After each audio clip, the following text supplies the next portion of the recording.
So you've had a long day of work. You go home, you fall in bed with your phone, and you're looking for something to watch, but you're hovering between the Netflix and YouTube button. Quick poll, just how many of you habitually click on YouTube? I know I do. It's like a brain-dead reflex action, because sometimes you just want to watch something that requires the bare minimum of your attention. Whether it's cat videos, fail videos, or XQC videos, the required brain power for watching this stuff is so low that the tired you finds it so much more appealing. Why would I want to watch a show like To Your Eternity when the alternative sounds less depressing? Why should I summon my remaining brain power analyzing this show when I'm already on the verge of passing out? Why, for that matter, am I trying to watch an anime that doesn't even exist on Netflix? You may not have even gotten around to asking yourself these questions because you've already clicked on YouTube and here you are using your last few brain cells to listen to my sweet voice. Okay, I'm gonna be honest with you, I haven't seen this show. I know it's great. Best anime of the season, I hear. Anime of the year contender. But you see, the problem is, I'm too busy watching this show called Girlfriend and Girlfriend. Because right now, this show is my YouTube.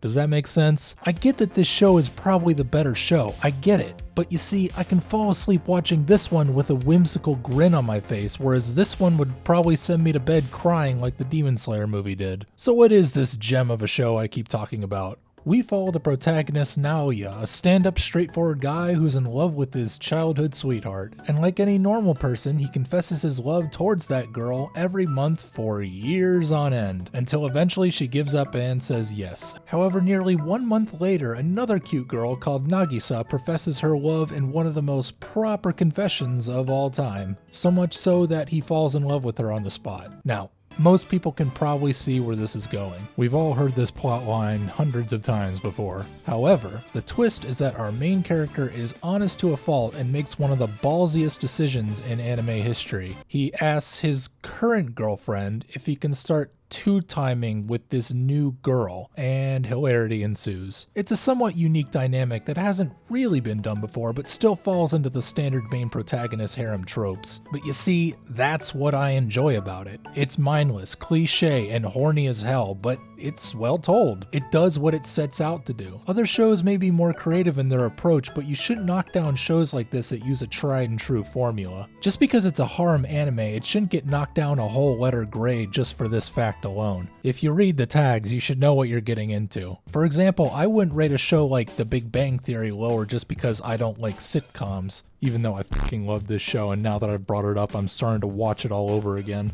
What was I talking about? Oh, right. It's the execution that matters, and some obviously do it better than others. Sometimes these repetitive stories come down to directorial execution. Love is War is a good example, despite it being a rom-com and not a harem. It may not have the same amount of tropiness that Girlfriend and Girlfriend has, but it also has its own gimmick of a boy and a girl being unable to confess their love to each other. The difference here is that it's visually far more creative and can exacerbate the timing of the comedy in the adaptation process. However, I think it's unfair to expect new creative techniques for every new show that comes out in a world where we're already flooded with content. Even still, execution in this genre is not nearly as important as it is in other genres. We already live in an age where people work themselves ragged, so shows like these are great to come home to just unwind and enjoy some random cliche bullshit that you can smile at without working too hard, especially in Japan. With how hard they work, it's no wonder people eat this stuff up. After I finished the 2 episodes that were out of this show, instead of moving on to other more well-told shows, I laid in bed and read all 56 chapters of the manga until I passed out in mid-sentence. And I was okay with this, because the plot of this show wasn't important enough for me to be awake to analyze it. Normally, if you care about something enough like the plot of an immaculately written good show, it's in our nature to analyze it, to pick out the hidden bits and find meaning out of it. It's a rewarding process, but also a tiring one. With this show, there really isn't much to analyze, and that's what I like about it. It's that hook that's gotten me into watching, or in this case reading since it's easier, other manga like this. Trash manga, if you will. But trash manga of the highest royal taste. Like this manga about a girl that's obsessed with dicks. And no, I'm not joking. This is the type of stuff I'm talking about.